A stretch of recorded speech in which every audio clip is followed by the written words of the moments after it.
Hello guys, welcome to Techno Tech YouTube channel.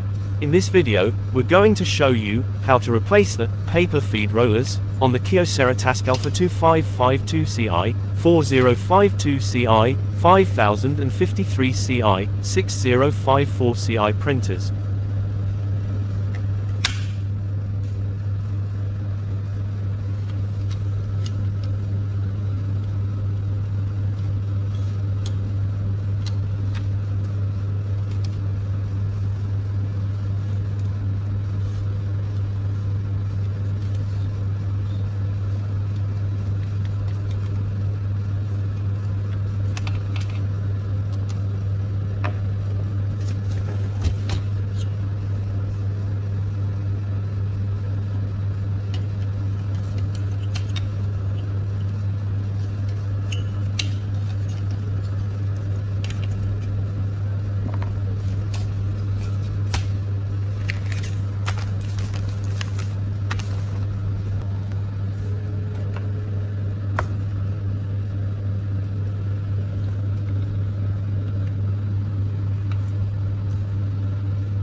Thanks for watching. If you learn anything in this video, please give a like and subscribe for more videos.